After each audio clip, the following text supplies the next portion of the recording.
अगर मैं 10 पेरेंट्स से मिल रही हूँ, एटलीस्ट उसमें से 8 लोग ऐसे होंगे जो बोलेंगे कि मेरा बच्चा हाइपर एक्टिव है, मेरा बच्चा एक जगह पे बैठता नहीं है, मेरा बच्चा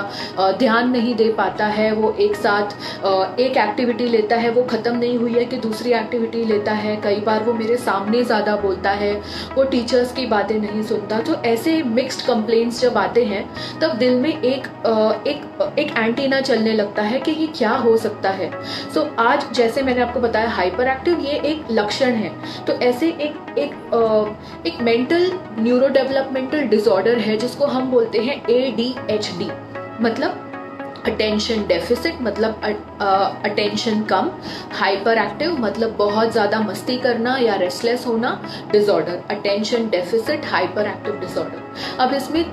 ऐसी 3 चीज़ें हैं जो हमको देखनी है, जो बहुत बड़े लक्षण हैं, जो अगर हमें हमारे बच्चों में दिखते हैं तो देयर आर चांसेस कि वो ADHD हो सकता है या वो सिंपल हाइपर एक्टिविटी हो सकता है। पर आज हम उसके बारे में, जब हम कोई चीज़ के बारे में जानेंगे तभी तो हम उस चीज़ को हेल्प कर सकेंगे। सो क्या है एक मेजर कंप्लेंट जो पेरेंट्स देते हैं, वो है सबसे पहले आता है कि मेरा बच्चा बहुत जल्दी डिस्ट्रैक्ट हो जाता है, वो एक जगह पे फोकस नहीं कर पाता, डिटेल्स पे ध्यान नहीं देता,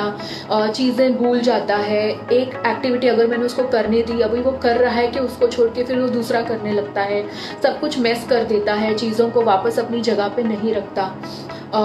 कोई भी चीज़ सीखने में उसे थोड़ा वक्त लगता है, बार बार मुझे रिपीट करना पड़ता है उसके लिए। यूजुअली स्कूल में अपनी चीज़ें खो देता है, या अपने घर में कोई चीज़ रखी और भूल गया कि मैंने कहाँ पे रखा है, या अपने ख्यालों में रहेगा, कुछ सोचता रहेगा। और अगर मैंने कुछ इंस्ट्रक्शंस दी, जैसे 4-5 इंस्ट्रक्शन के पहले ये फ्रिज में से लेके आओ, वहाँ से मेरे लिए नाइफ लेके आओ, पापा को बोलना ऐसे, और वो रूम की लाइट बंद कर देना। अगर आपने ऐसे 4 से 5 इंस्ट्रक्शंस दी, देयर आर हाई चांसेस कि वो एब्सोल्युटली 1 या 2 करेगा और बाकी के इंस्ट्रक्शंस वो भूल जाएगा। तो इस लक्षण को हम बोलते हैं।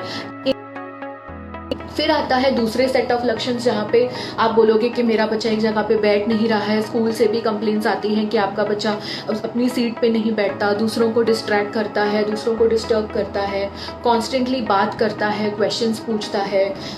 दूसरों के बाल से खेलेगा, या दूसरे को थोड़ा सा पुश कर देगा, या दूसरों को टच करेगा, और कॉन्स्टेंटली वो एक जगह पे रुकता नहीं है और मूव करते रहता है। तो ये हमारा लक्षण हुआ हाइपर एक्टिविटी का, मतलब रेस्टलेसनेस का। और तीसरा जो बहुत बड़ा लक्षण हम देखते हैं उसको बोलते हैं इम्पेशेंट या इम्पल्सिविटी। तो उसमें आप देखोगे कि वो अगर मेरे मन में ये थॉट आया कि मुझे ये चाहिए, फिर मैं ये नहीं देखूंगा कि मैं कहाँ हूँ, मेरे सामने कौन है, मुझे बस उसी मौके पे वो बोलना है। अगर मम्मी फ़ोन पे है या पापा किसी से बात कर रहे हैं, तब मुझे थोड़ा सा रुकना है, मुझे राइट टाइम देखना है और फिर वो चीज़ मांगनी है। पर वो बच्चा वो नहीं कर पाएगा, अपने इम्पल्स को वो कंट्रोल नहीं कर पाएगा। अगर गार्डन में गए हैं या बर्थडे पार्टीज में गए हैं, तो अपना टर्न आएगा तब तक वो रुकेगा नहीं, मुझे ही खेलना है, मेरे हिसाब से ही खेलना है। अगर सारे बच्चे मिलके एक सोशल गेम खेल रहे हैं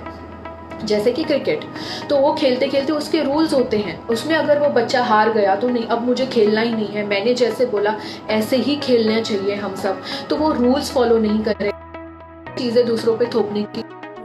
तो इसको हम बोलेंगे इम्पल्सिविटी। तो अगर हम अपने बच्चों में इनअटेंशन, जैसे वो लक्षण मैंने आपको समझाए, हाइपर एक्टिविटी और इम्पल्सिविटी, मतलब मन में जो आया वो तुरंत कर देना, तुरंत बोल देना, कॉन्सिक्वेंसेस के बारे में सोचना नहीं, ये 3 लक्षण अगर हम जब देखते हैं तो अब हम बोलते हैं देयर आर हाई चांसेस कि ये बच्चे को ADHD हो सकता है, attention deficit hyper active disorder.